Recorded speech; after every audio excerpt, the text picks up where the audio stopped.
Greetings. My name is William. I'm representing Peachtree Property Management, where we invest in C, B, and D class communities, B, C, and D class communities. Excuse me. It's been a while since I've done a podcast. This whole podcast, if you don't know, was created to help battle gentrification. Um, it was created to encourage the ones that were not in real estate to get into real estate, and the ones that got out of real estate to get back in. And like I told you before, or if you never heard me before, battling gentrification, or gentrification is not totally a bad thing, but moving people or displacing people and moving them to places that's going to not be advantageous to them is the bad thing. So if you've been in an area where you really didn't need transportation, and you relied on the city bus, you relied on stores being closed, you could walk, whatever it may be, and now you're being priced out for whatever reason. Maybe you could have owned the house. Now taxes going up have put you out. Maybe rents going up have put you out. Or just maybe now just being in the place where it's a little bit more, I guess you could say, not even really a like a bad. I mean, I guess you could say a bad thing for certain people, but now your local coffee shop is um, a higher end. I won't mention names, but a higher end coffee shop. So now instead of paying $3, $4, now you have to pay maybe $10, $12 for a coffee. Prices of things have gone up. So so if your rent goes up, your lights go up, water goes up, and so now you got to think about, well, do I pay my rent or do I pay my lights and water? Do I pay my lights and water, or do I go and pay just my water? And now and get and be able to afford food. So my whole thing with this is just trying to go out and help people, give them a affordable place in a desirable location. All right, that's my motto. And today we're going to discuss HCV. All right, so HCV is Housing Choice Voucher. So if you another name for it is Section 8. All right, so I deal with Section 8. I deal with non-Section 8. But I'm gonna give you a few statistics to let you know how important you are to your fellow American, to your fellow patron, who you may not even be in America. I have a lot of people that are from Canada that listen to this podcast, the UAE, all these, Switzerland, Finland, Mexico, Canada, all these, they Canada, Mexico are America, but like the United States. So there's people all over that listen to this podcast. So it's something that you can do in your hometown, or your state, your country, that's just like this. All right. All the information I give out is free. I do, I do want to encourage people to try to follow my social medias, which is, um, what is that? Peachtree Property Management on Instagram. So at Peachtree Property Management. The other one on TikTok is WAG Realty LLC. So WAG Realty on YouTube is WAG Realty LLC of North Carolina. So I just want to thank everyone. Um, that's helped out, that's donated, that's bought hoodies, that's bought shirts. We're all trying to do what we can. So I know everyone is not going to go out and buy a rental property, but maybe you can lend a helping hand to someone that wants to, or whatever it may be. Donations that goes a long way, anywhere from $1 on up. You can even give on this, I think, on Spotify, Anchor.fm, or anywhere that this is heard. I think it's called Stripe, and you can donate directly there also. If you have any comments, you can comment on any of those platforms, and I'll try to answer. But housing choice voucher right now is up under attack. Not trying to get political or anything like that, but ever since January of 2025, um, you know, it's been said that's going to be defunded, or Section 8 is. And so the vouchers are going to be less. So if you don't know what a voucher is, some people have, statistically, I was reading, some people, I think so 1 out of 4 Americans that are people in the United States that need vouchers receive it. So that's the numbers were 192,500 people receive vouchers. So that sounds like a large number, but they're basically the total number is 1,026,000 people need vouchers. So that leaves 770,000 people that do not receive vouchers, and there's waiting lists. All right, so some of these people are on the waiting list. It's like what is that, 13%? I was looking at, or it was on the waiting list for a year or less. And some people stay on the waiting list for years. I think it was a 41% on the wait list from 2 to 5 years. Um, and so, it's, and then a smaller percent, maybe 11 to 13% were on the waiting list for 5+ years. So now you got to think, people that have a family, people that maybe can't work. And I know people use the system, abuse the system, but not everyone does. The people that actually abuse it and get away with it it's a small number. Um, and Section 8 was not meant for people to be on there for a lifetime unless they needed to, have some type of mental or physical disability. And so, some people that, around in my area, the houses that I deal with, some people, the wait list, because they cut the acceptance off.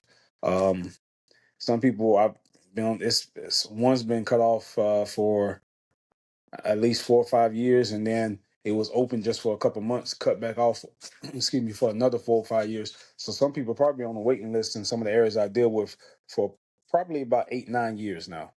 All right. So for the ones that's on the waiting list, either you got to live with someone else, or I think the statistics I read, it says 770,000 are living in shelters. I don't believe all of them are living in shelters, because, like I said, I deal with rentals. There's a lot that one person gets in. They may have a friend that's on in need or in Section 8, and they have them live with them, whether they're supposed to or not. Um, but basically, there's still 770,000 people that are without housing. All right. And so we, as our fellow patron or American, we can help them out. And what I mean by that is, if you have a house that's just sitting, if you have someone that wants to sell a house, and someone that is able to fix it, and they give out affordable places and respectable places, things that are not falling in, they take care of the place, then let people know about it. You don't have to go into a long, drawn out conversation. You can just share the information or share their contact. Maybe, after, maybe it takes some time, maybe it takes 6 months, maybe it takes a year and a half, and they finally sell it, whatever it may be. Maybe you have a grandparent's house or aunt's house that was left to you, and, you could sell it. And then, I've talked to people on, like, I don't want to promote it, but I guess you could say Facebook Marketplace. And what happens is, they they get a place from a relative that passed away, and they have a washer, dishwasher, dishwasher, washer and dryer, refrigerator, and they want to get rid of it because they have their own. And so they move into a house that maybe looks better than theirs, or maybe in a better school district or better location. And what happens is, they want to sell those appliances. So there's a lot of people that say, "Oh, if I fix up the house, the appliances are going to be another 2, 3, 4, $5,000." Well, if you sell it to them for 300, 200, 150, or just give away to them for free, you are helping out. All right, that's a big help, because buying these things, especially a lot of people want to move into properties, and they're looking for nicer appliances, things that are not going to break down. And sometimes on Facebook Marketplace, probably on Craigslist, not promoting them either, because I don't really buy anything off Craigslist, because I think it's somewhat sketchy. But Craigslist, Facebook Marketplace, other places that you could possibly think of, they do sell stainless steel. And so some people choose places based off their appliances. And so, you can find some stainless steel, or maybe some just good appliances that are black. Or I think now the type of appliances that people are looking for are the appliances that where it doesn't leave fingerprints. So it's like a stainless steel, but like maybe stainless steel with a matte finish, whatever it may be. The stove tops, the glass, and I see those, getting decent deals. Some people want to sell it for 250, 300. Or if you're going up that high, I wouldn't necessarily, just being honest, I wouldn't buy from them. I would buy from um like a refurbished place or whatever, because they will give a 30 or 60-day warranty, or 45, probably not 60. And they're probably gonna be about the same price, about 350 to 250. You buy from somebody else, you won't get a warranty. right? And if you buy from them, they give you a 30 to 45-day warranty, and they probably install it for you if you're somewhat close in that area, that town, or the city. All right. So it's just some things to think about. But like I say, the housing choice voucher, they say they're going to reduce it. So, some people are going to be on the waiting list a lot longer. So you may have some people that may be willing to live together. Um, and you can reduce their rent until they can find something. You kind of help out.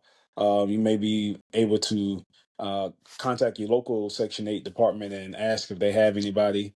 um, or at least put your house on there. That's how the Section 8 will work. They won't send someone to you, but they'll post your house. Some of them will send, like the older people, or women that have a lot of different kids. They will send them over, or they will come inspect your house to put yours on the top of the list, or to suggest yours first. They want to. I've had someone come over, like a caseworker, I guess you could say, and they wanted to look at the property because they wanted a older couple to be able to rent it, and it was on the hill. Hill's not that bad, but they didn't want them to be on the hill. So you never know. You get in, go with the caseworkers, they may push you on up. So if it wasn't for the hill, the caseworker liked the house, but they didn't want any problems because the couple was older. So they found a property that was a little flatter, not too far from the area. Um, but like I say, until next time, I appreciate everyone. If you want to donate to me, it's at Peachtree Property Management on Venmo, or you can do Cash App, which is WAG Realty LLC. Until next time, we appreciate everyone. I'm trying to keep this post short, but look into it, see what you can do about the housing choice voucher in your area, Section 8 in your area, maybe even United States wide, trying to maybe possibly get them to, instead of defund it, to add on to it. All right, people need help. Groceries are high. If you have a yard, instead of just having nice grass, probably grow a garden if you can. I've been contacting local farms, and I'm growing the garden in the back. Um, and they giving me their manure, trying to find people that want to give away cheap plants, trying to look for fruit plants. So we have a little bit of everything. We have what is that? Goji berries, loquat, or loquate, how you want to say it. Got some grapes, catawba grapes, a fig tree. One of the figs ended up dying. We have asparagus, all type of vegetables, blackberries, elderberries, and I think 16, 17 pineapples, and they're doing great. So, if you can do that everywhere, you can save money. Maybe possibly that'll help someone else in the future. Maybe you can plant a couple fruit trees in your properties, and that may help them also. Um, until next time, y'all take care. Thank you.